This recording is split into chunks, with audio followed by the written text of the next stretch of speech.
You are finished here. Naomi Carlyle did not raise her voice when she said it. She did not need to. In the executive boardroom on the 42nd floor of Carlyle Tech, silence did the rest for her. The city of Seattle stretched behind the glass walls under a gray morning sky, rain tapping lightly against the windows, and every person seated at the table suddenly stopped moving. No typing, no shifting papers, no quiet side conversations, just silence. Caleb Rowan sat near the far end of the table with his laptop open in front of him and a black notebook beside his coffee. He looked up at Naomi. Calm, almost unreadable. Naomi stood at the head of the room in a fitted charcoal dress, one hand resting against the polished conference table, posture sharp and controlled. She had spent 3 straight weeks dealing with investor pressure, a slipping stock price, and more than one board member privately asking whether she still had control of the company her father built. She had not slept much. She had no patience left. And Caleb had just challenged her in front of 12 executives by disagreeing with the financing strategy she had already approved. I am not debating this again, Naomi said. You crossed the line. Caleb looked at her for another second. Then he slowly closed the laptop. The soft click somehow sounded louder than it should have. Nobody breathed. Naomi expected him to argue, to defend himself, to say something sharp on the way out. But Caleb Rowan never wasted words. That had always irritated her more than anything. Because he was hard to read, hard to pin down. He wore a navy button-down with the sleeves rolled neatly at the wrist, no tie, no expensive watch, nothing flashy. Just the same quiet, steady presence he always brought into every meeting. He stood, picked up his notebook, then reached into his bag and placed a thin folder on the table directly in front of Naomi. No dramatic gesture. No sound except paper against wood. Naomi glanced down at it. Plain black folder. No label. Caleb finally spoke. His voice was low enough that everyone leaned in without realizing it. Tomorrow is going to feel different. Naomi folded her arms. That sounds like a threat. Caleb shook his head once. No. Then he gave the smallest glance around the room. Not angry. Not bitter. Just seeing everyone clearly for one quiet second. Just read it when you have time. Naomi did not touch the folder. Security will deactivate your access in 5 minutes. Caleb nodded like she had commented on the weather. Then he turned and walked toward the door. A few people lowered their eyes as he passed. The finance director stared at his tablet. Someone near the windows adjusted papers that did not need adjusting. The door opened, then shut. Naomi stood there for 1 second longer than she meant to, then slid the black folder aside without opening it. Back to the agenda, she said sharply. Voices returned. Laptops opened again. The meeting moved on. But it felt wrong. Like everyone in the room knew something had shifted, even if nobody could name it yet. 40 minutes later, Naomi was still working through investor reports when her phone buzzed. A text from the market analyst in New York. One sentence. Urgent. Call me now.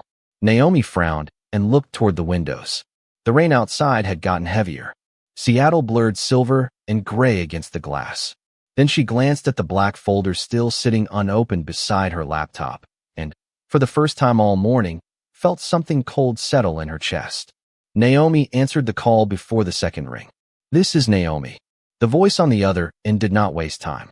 It was Daniel Reeves from New York, the outside analyst who tracked Carlyle Tech closer than most people inside the company did. You need to pull up your market dashboard right now. Naomi turned toward the windows and opened the numbers on her tablet. The stock had dipped another 3%, then 4%, fast enough to make her stomach tighten. What happened? She asked. Daniel let out a breath. There is movement on your institutional shares. Someone started buying in right after opening bell overseas. Naomi frowned. How much? Silence. Then, enough that people are noticing. Naomi ended the call and walked fast toward her office. Sandra, her executive assistant, nearly collided with her outside the hallway. Naomi, investors from Boston are asking for a callback and legal says there is unusual activity on the shareholders' side. Get legal upstairs now. Already moving. Naomi shut the office door behind her and stared at the dashboard glowing across her screen. Rain streaked down the windows beside her. Seattle looked darker than it had an hour ago. The stock was moving in ways she did not like. Controlled, quiet, deliberate. Someone was buying carefully enough not to trigger panic, but fast enough to build pressure. She reached for her coffee and stopped when her hand brushed against the black folder Caleb had left. It slid slightly across the desk. Naomi stared at it for 1 second, then opened it. Inside were 6 printed pages. Clean notes, financial breakdowns, charts, debt exposure, vendor weakness. One line highlighted in yellow. If Carlisle Tech misses refinancing this quarter, hostile acquisition becomes possible within 48 hours. Naomi read it twice, then looked at the date. 3 weeks ago. Her chest tightened. Another page. Contingency financing routes. Investor vulnerabilities. Quiet share movement predictions. A full plan already laid out. Precise. Calm. Detailed. Naomi flipped faster. Page 4. Then 5. Then page 6. Every major risk she was now watching in real time had already been listed, including one note near the bottom in Caleb's handwriting. If outside groups start buying early, internal control must be secured before opening bell tomorrow. Naomi sat down hard. Sandra knocked once and entered. Legal is here. Naomi held up a hand. Wait. Sandra noticed the papers. Is that from Caleb? Naomi did not answer. Her phone rang again. Board member this time. Richard Halpern, 72 years old. Never called unless it mattered. Naomi answered. Richard, who is buying your company? Straight to the point. Naomi stood again. We are looking into it. Look faster. Click. The line went dead. Naomi walked to the window and looked down at downtown Seattle through the rain. Taxis, umbrellas, harbor cranes beyond the skyline. The city kept moving like nothing had changed. But everything felt unstable now. She thought back to Caleb standing in that boardroom with his calm voice and unreadable expression. Tomorrow is going to feel different. At 7:12 that night, Naomi was still in the office when legal confirmed the latest report. A private buyer had increased holdings again after hours. Fast enough now that every board member was being notified. Sandra stepped inside with fresh printouts. We still do not have the name. Naomi took the pages and scanned them, then stopped cold. One detail at the bottom. Buyer represented through an East Coast acquisition firm. New York-based. Naomi looked back at Caleb's notes spread across her desk, then out at the rain. For the first time all day, she did not feel angry anymore. Just wide awake, and very aware that morning was coming fast. At 6:08 the next morning, Caleb Rowan was already awake. Seattle was still gray outside the apartment windows, the streets below wet from overnight rain, the skyline softened by clouds rolling in from the water. The coffee maker hummed quietly in the kitchen while he buttoned the cuffs of a dark navy dress shirt. Not rushed, not nervous, just moving through the kind of morning he had learned to handle one calm step at a time. Dad, Caleb turned. Sadie stood in the hallway in striped socks and an oversized sweatshirt, rubbing one eye. 7 years old. Blonde hair half tied back from sleeping. She looked up at him. You are dressed fancy. Caleb smiled a little. I have meetings. She walked to the kitchen counter and climbed onto the stool near her cereal bowl. Important meetings? Caleb poured coffee into a travel mug. Probably. Sadie studied him with the serious expression kids somehow manage better than adults. Did the lady from your office stay mad? Caleb paused for half a second, then picked up her lunchbox and tucked a juice pouch inside. Maybe. Are you mad? She asked. Caleb looked at her. Really looked. No. Sadie nodded like that answer made perfect sense. Then she opened her backpack and pulled out a folded piece of paper. I made this. Caleb unfolded it. A drawing. Tall buildings. Rain. A man in blue. A little girl holding his hand. And near the corner, a bright yellow sun forcing its way through gray clouds. That is Seattle? He asked. Sadie smiled. And that is your meeting face. Caleb laughed quietly. Very accurate. His phone buzzed on the counter. A New York number. He answered. Morning. A man's voice came through clean and direct. Market opens in 22 minutes. Everything is ready. Caleb looked out the window toward downtown. Carlisle Tech's glass tower visible even from here. Proceed at opening bell. Understood. The call ended. Sadie watched him while chewing cereal. Was that work? Yes. Good work or weird work?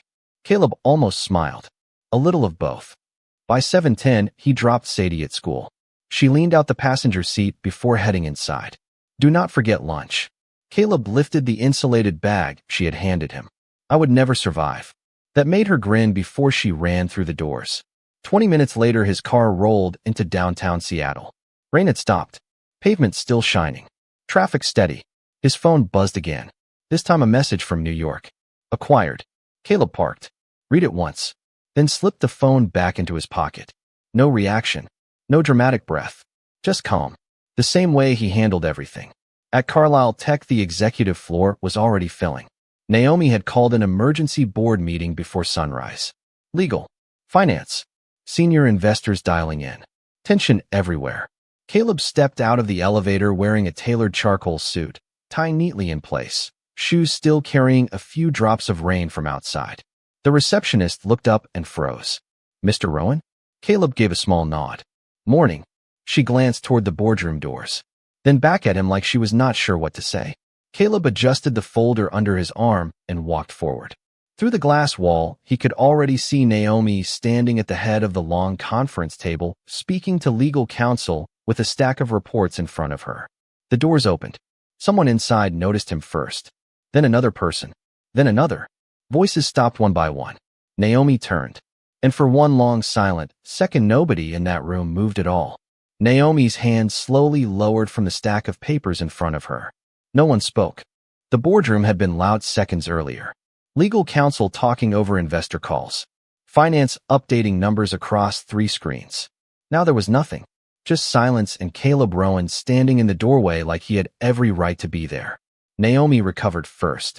You do not work here anymore. Caleb walked inside anyway. Calm. Measured. He set a slim leather folder on the table and looked around the room. Richard Halpern was the first board member to speak. I know that acquisition firm. Naomi turned sharply toward him. Richard adjusted his glasses and looked straight at Caleb. That is Rowan Capital. A quiet breath moved through the room. Naomi stared. Rowan Capital? Caleb nodded once. Yes. Naomi folded her arms. You own it. I do. Nobody expected the answer to land that clean. Naomi definitely did not. She took one step toward him. You were senior financial strategy at this company for 4 years. Correct. And you never mentioned you had an investment firm? Caleb looked at her without blinking. You never asked. Richard actually leaned back in his chair. One of the attorneys stopped typing. Naomi felt heat rise in her face. How much? She asked. Caleb slid the folder toward her. 51% as of market open. Naomi opened it. Purchase agreements. Legal transfer confirmations. Shareholder approvals. Every page real. Every signature final. Her stomach dropped. Caleb had majority control. Overnight. Naomi looked up. Why? Caleb answered immediately. Because Carlisle Tech was 6 hours away from being taken by Weston Harbor Group. The legal team exchanged quick looks. Naomi frowned. That is not possible.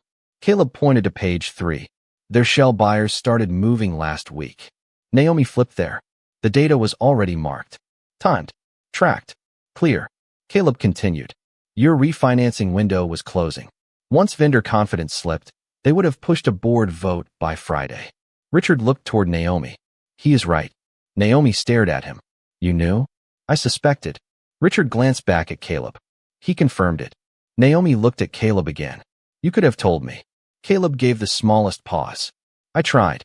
That landed harder than she wanted it to. The folder from yesterday. Page after page she had ignored. Naomi swallowed. So what now? Caleb rested one hand on the back of a chair near the head of the table. Now the company stays independent. And me? The room stayed completely still. Caleb met her eyes. You stay CEO. Naomi blinked. What? You built this company through expansion when everyone else wanted to sell. Your team follows you. That matters. Naomi could barely process it. Then why buy controlling shares? Caleb answered the same way he always did. Direct. No extra words. Because somebody had to move fast enough to protect it. Nobody in the room said anything. Outside the windows, rain tapped softly against the glass again. Seattle gray and blurred beyond the skyline. Naomi looked at the documents one more time. Then back at Caleb. Tailored charcoal suit. Coffee waiting untouched near his seat. Calm like this had all been decided long before she even saw the first numbers. Richard cleared his throat. Naomi. She looked up. He just saved the company. No one argued. No one needed to. Caleb slowly pulled out the chair at the head of the table. Not forcefully. Not like a man claiming power. Just simple. Quiet. Then he sat down while every executive in the room watched in total silence. And Naomi Carlisle realized the man she had dismissed yesterday was now the reason every single person at that table still had a company to walk into that morning. The meeting should have ended there. It should have turned into legal details and signatures and 10 different people talking over each other. But nobody moved.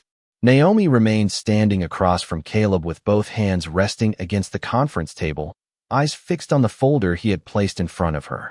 The numbers were clear. Final. He had done exactly what he said without ever actually saying it out loud. Richard leaned back in his chair and slowly folded his hands. Well, he said quietly, that is one way to start a Thursday. A few nervous laughs slipped through the room and disappeared almost instantly. Naomi barely heard them. She looked at Caleb.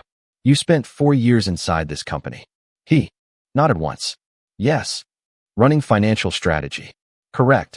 And all that time. She stopped. Caleb waited. All that time you had the resources to do this. Caleb glanced toward the rain streaking across the windows before answering. Resources are not the hard part. Naomi frowned. Then what is? Caleb gave the smallest breath. Timing. That answer somehow felt exactly like him. Straight. Quiet. Hard to argue with. Naomi picked up page 4 again. Every risk had been outlined. Every investor path. Every weak point. He had seen the storm weeks before she had. Why stay, she asked. If you had all of this, why work here? That made several people look up. Caleb answered without hesitation. Because I believed the company mattered. Naomi stared at him. And me? Caleb held her gaze. You built something worth protecting. The room went still again. Not dramatic. Just silence settling naturally between people hearing something honest. Sandra knocked softly and stepped in with fresh market printouts. She froze the second she saw Caleb seated at the table. Naomi took the papers and scanned the update. The stock had stabilized. Vendors were already backing away from panic. The pressure was easing. Richard saw her expression. Better. Naomi nodded once. Much better. Caleb reached for his coffee and finally took a sip. Like this was another normal meeting. Naomi almost could not believe it. Then his phone buzzed on the table. He glanced at it. A picture lit up the screen before the message faded. A little blonde girl smiling in a bright yellow raincoat, holding up what looked like a lunchbox and a drawing. Caleb's expression changed instantly. Softer. Warmer. Sandra noticed too. Your daughter. Caleb nodded. Sadie. Naomi looked at the photo. How old? 7. Richard smiled. That explains a lot. Caleb raised an eyebrow. How? You stayed patient through all of this. Richard adjusted his glasses. Only a parent can do that and still look calm. That got a few real laughs.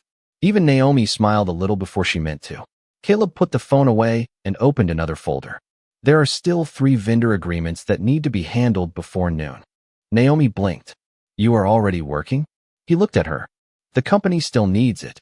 That hit harder than anything else had all morning. No revenge. No victory speech.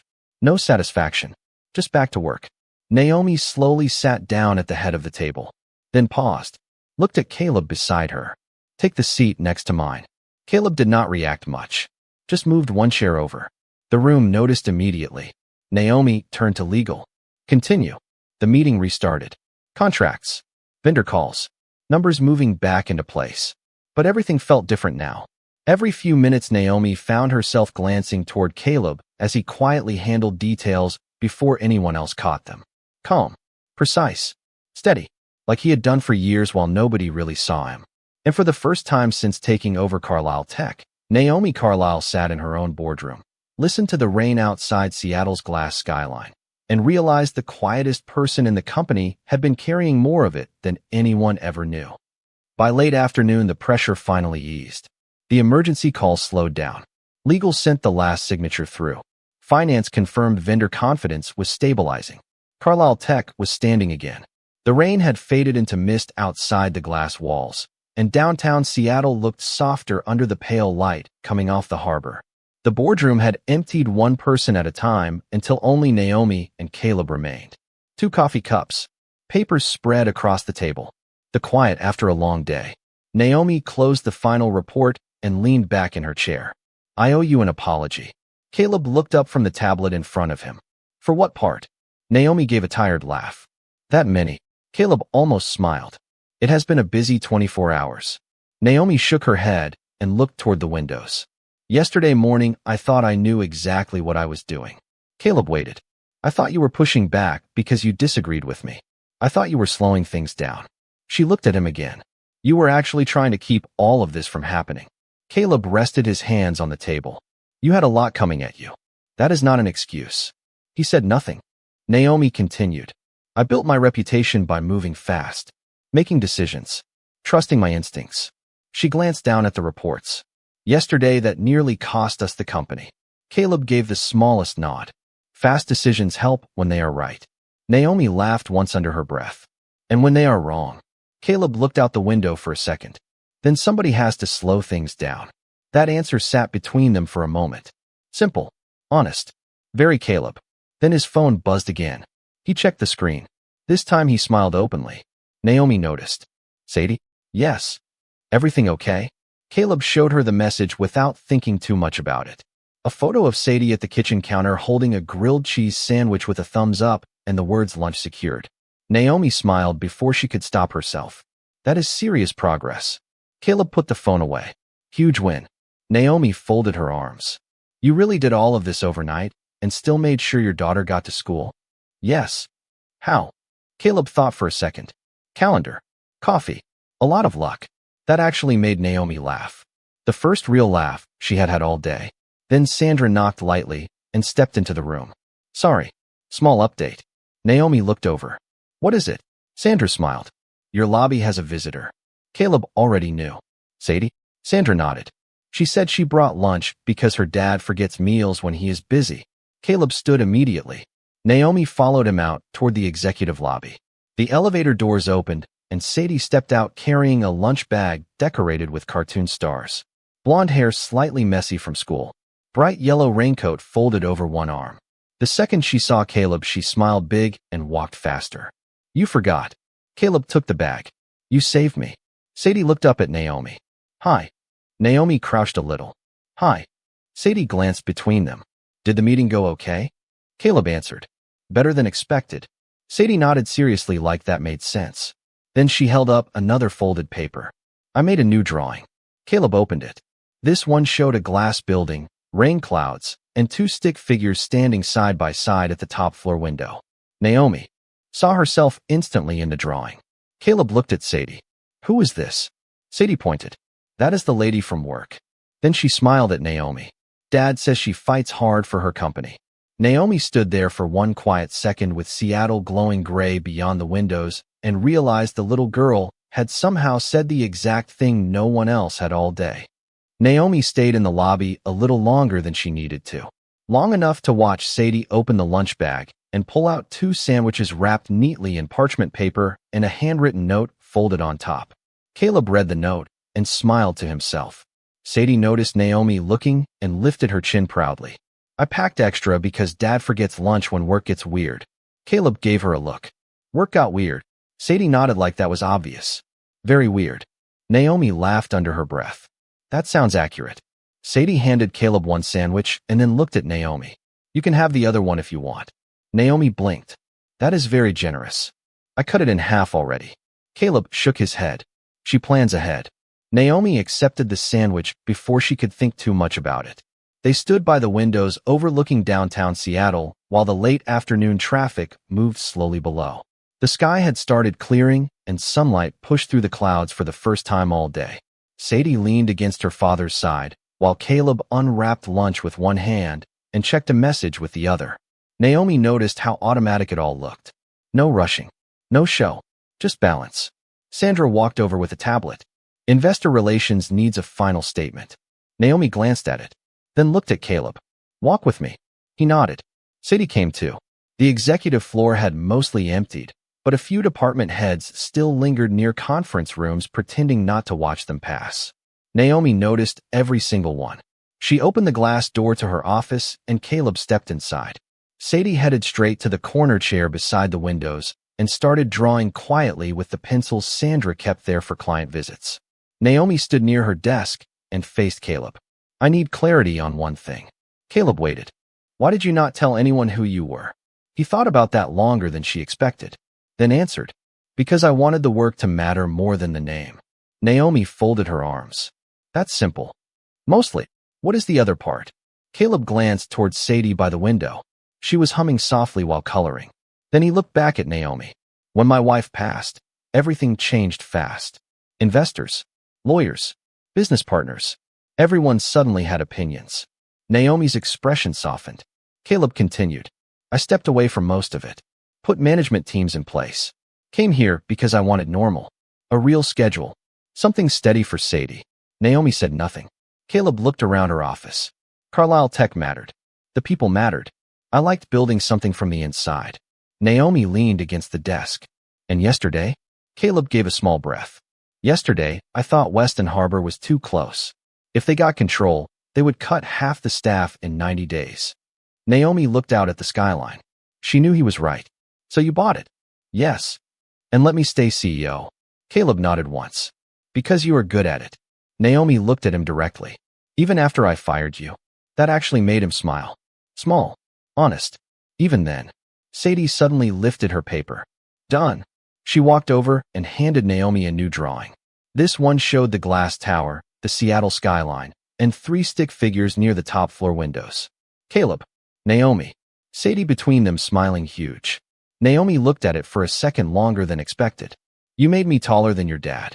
Sadie grinned. You wear better shoes. Caleb laughed quietly. Naomi did too. Then Sandra stepped in again. Board members are waiting downstairs for final signatures. Naomi nodded. Caleb picked up his folder. Sadie slipped her hand into his. Naomi looked at both of them standing there in the warm evening light coming through the windows and felt something she had not expected after the longest 24 hours of her career. Calm. Real calm. The kind that only shows up when the storm finally passes and you realize the person you almost pushed out the door was the one holding it open the whole time. Friday morning looked completely different. Seattle woke up under clear skies for the first time all week, sunlight reflecting off the glass towers downtown and brightening the harbor beyond the skyline. Carlisle Tech felt different too. The tension from yesterday had settled into something steadier. People walked the halls with less urgency. Conversations sounded lighter. Even the investor relations team downstairs looked like they had finally slept. Naomi stepped out of the elevator on the executive floor carrying coffee and a tablet, and the first thing she saw through the conference room glass was Caleb already there. Sleeves rolled up, jacket draped over a chair, reviewing vendor reports with 3 department heads standing around him. Calm as always. One of them asked a question. Caleb answered with a quick note on the screen. Everyone nodded. Problem solved. No speech. No show. Just quiet work moving fast. Naomi paused outside the room for 1 second, then stepped in. Caleb looked up. Morning. Morning. Naomi handed him coffee. Black. Caleb looked at the cup and then at her. You remembered. I notice more now. That got the smallest smile out of him.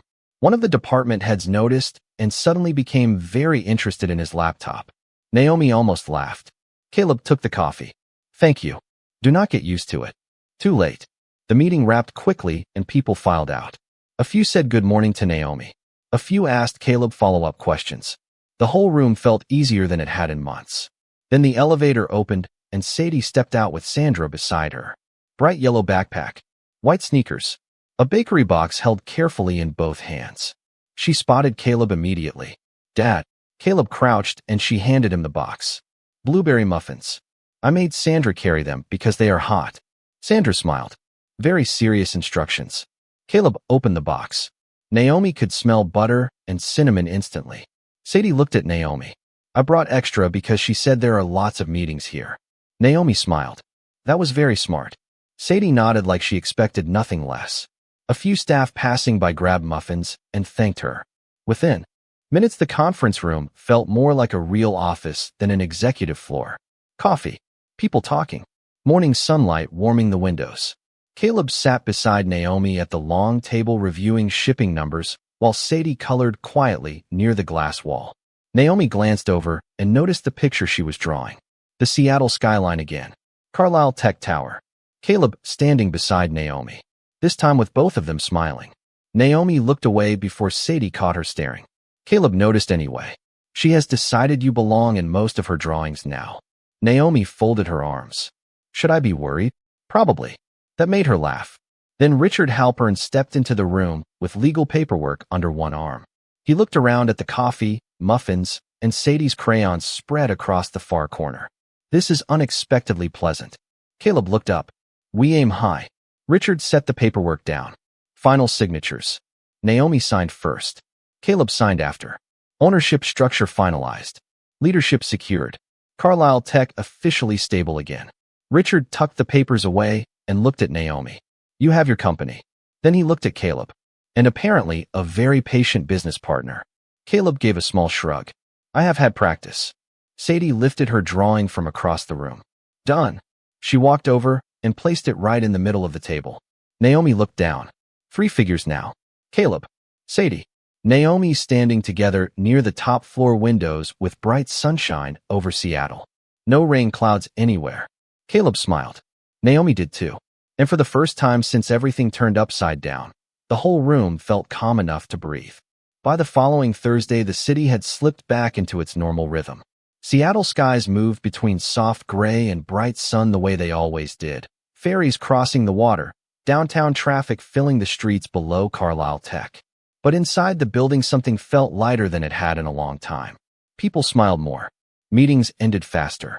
The pressure that had lived in every hallway for months had eased. Naomi noticed it all. She also noticed something else. Every time a difficult call came up, or a vendor tried pushing back, or finance needed a decision fast, someone eventually looked toward Caleb. Not because he demanded attention. Not because he acted like he owned the room. Just because he had a quiet way of making complicated things feel steady. Late that afternoon, Naomi stepped out of her office carrying a stack of contracts and found Caleb near the floor-to-ceiling windows reviewing shipping numbers on his tablet, while Sadie sat cross-legged nearby, coloring with headphones on. The sun was dropping low enough to turn the glass towers across downtown gold. Naomi stopped beside him. Still working? Caleb looked up. Almost done. That is what you said 2 hours ago. I was optimistic. Naomi smiled and handed him one of the contracts. Vendor renewal. Final signature. Caleb signed and handed it back. Simple. Easy. Then Sadie pulled one headphone off and looked up. Can we go get dinner now? Caleb checked the time and nodded. We can. Sadie packed her pencils into her bag and stood. Then she looked at Naomi. Do you still work too much? Naomi blinked. Caleb quietly looked down at his tablet like he had suddenly become very interested in shipping reports. Naomi folded her arms. Sometimes. Sadie nodded. Dad does too. But now he eats lunch. Caleb gave her a look. That is true. Sadie smiled. Then she held up one last drawing before putting it away. Naomi looked down. The skyline. Carlisle Tech Tower.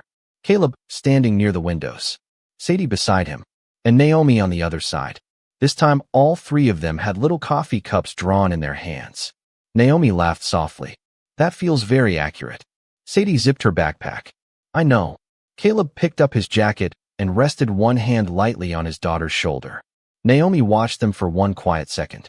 Then Caleb turned toward her. Thank you. She frowned a little. For what? For letting the company stay what it was supposed to be. Naomi looked out over Seattle. Cars filling the streets below. Harbor lights flickering on in the distance. You are the one who saved it. Caleb shook his head once. No. Naomi looked back at him. Caleb gave the same calm expression he always had. You built it. I just made sure you had the chance to keep it. Sadie slipped her hand into his. Dad. Dinner. Caleb smiled. Right. They started toward the elevators. Naomi stood near the glass watching them go. The quiet father everyone had underestimated. The little girl who somehow made every executive floor feel more human just by walking through it. The city glowing warm outside. A week earlier, she had looked across a boardroom and thought she was seeing someone at the end of his road. Instead, she had been looking at the one person strong enough to hold the line when everything around her started falling apart. The truth is, the strongest people in the room usually are not the loudest ones. They are the ones carrying more than anyone sees, saying less than anyone expects, and still showing up exactly when it matters most.